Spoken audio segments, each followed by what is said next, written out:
Chapter 16. The Magic Art of the Great Humbug. Next morning, the Scarecrow said to his friends, "Congratulate me. I am going to Oz to get my brains at last. When I return, I shall be as other men are." "I have always liked you as you were," said Dorothy simply.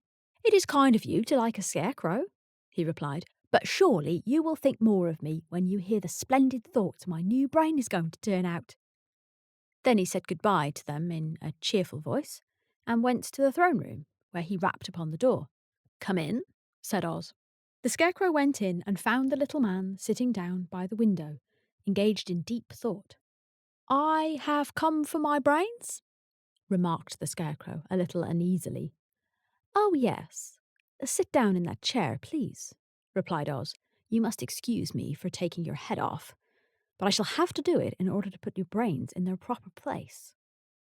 "That's all right," said the Scarecrow. "You are quite welcome to take my head off, as long as it will be a better one when you put it back on again." So the wizard unfastened his head and emptied out the straw. Then he entered the back room and took up a measure of bran, which he mixed with a great many pins and needles.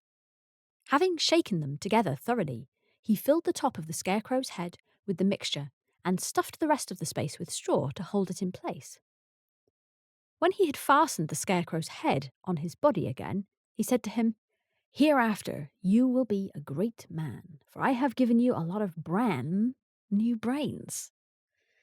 The Scarecrow was both pleased and proud at the fulfillment of his greatest wish, and having thanked Oz warmly, he went back to his friends. Dorothy looked at him curiously. His head was quite bulged out at the top with brains. "How do you feel?" she asked. "I feel wise indeed," he answered earnestly. "When I get used to my brains, I shall know everything." "Why are those needles and pins sticking out of your head?" asked the Tin Woodman. "That is proof that he is sharp," remarked the Lion. "Well, I must go to Oz and get my heart," said the Woodman. So he walked to the throne room and knocked at the door. "Come in," called Oz, and the Woodman entered and said, "I have come for my heart."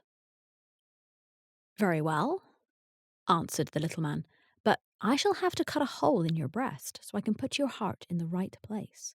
I hope it won't hurt you." "Oh, no," answered the Woodman. "I shall not feel it at all."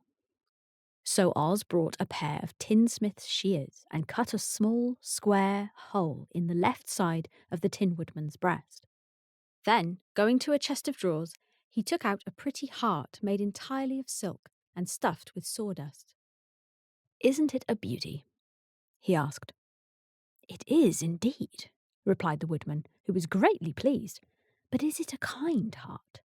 "Oh, very," answered Oz. He put the heart in the Woodman's breast and then replaced the square of tin, soldering it neatly together where it had been cut. "There," he said.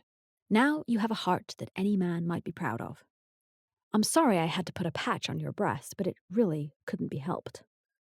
"Never mind the patch," exclaimed the happy Woodman. "I am very grateful to you, and shall never forget your kindness." "Don't speak of it," replied Oz.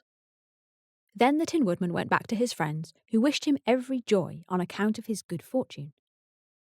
The Lion now walked to the throne room and knocked at the door. "Come in," said Oz. "I have come for my courage," announced the Lion, entering the room. "Very well," answered the little man. "I will get it for you." He went to a cupboard and, reaching up to a high shelf, took down a square green bottle, the contents of which he poured into a green gold dish beautifully carved. Placing this before the Cowardly Lion, who sniffed it as if he did not like it, the wizard said, "Drink." "What is it?" asked the Lion. "Well," answered Oz, "if it were inside of you, it would be courage. You know, of course, that courage is always inside one, so that really cannot be called courage until you have swallowed it. Therefore, I advise you to drink it as soon as possible." The Lion hesitated no longer, but drank till the dish was empty. "How do you feel now?" asked Oz. Full of courage, replied the lion, who went joyfully back to his friends to tell them of his good fortune. Oz, left to himself, smiled to think of his success in giving the Scarecrow and the Tin Woodman and the lion exactly what they thought they wanted. How can I help being a humbug, he said, when all these people make me do things that everybody knows can't be done? It was easy to make the Scarecrow and the Lion and the Woodman happy because they imagined I could do anything. But it will take more than imagination to carry Dorothy back to Kansas, and I'm sure I don't know how it can be done.